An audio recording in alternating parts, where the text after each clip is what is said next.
All right, I want to talk about how to graph this equation. In this problem here, I know that, let me use a different color. I know that this is my y-intercept. That means when x is 0, when I have the point 0 for x, y is going to equal 5. So I know that this point, let's see here, when y is 5, when x is 0, y is 5. This is y, this is x. So x is 0, y is 5. Okay? Now, new color, I have this. Now the x isn't a part of slope, but the number before it is. This is what our slope is.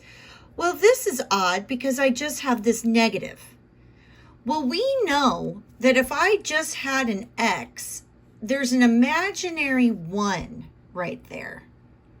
Because remember, if I'm 46 years old, I can say I'm 46 times 1. That's the same. So remember, that 1 is there. It's invisible. And that negative sign means it's a negative 1. So what I do there is I rise 1 and I run 1.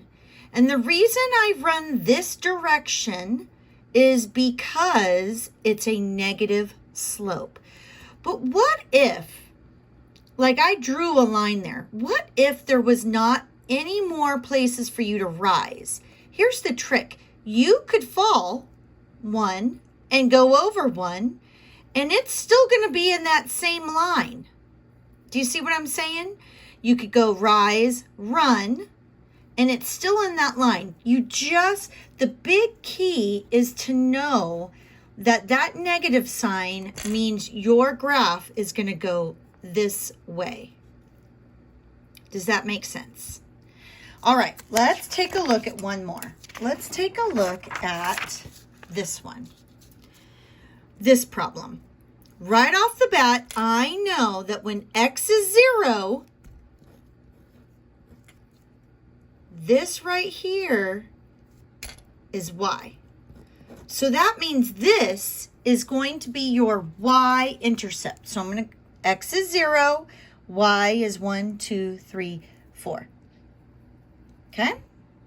Now I come back up here and I look at my slope. My slope is this 2. Remember that 2 is 2 over 1.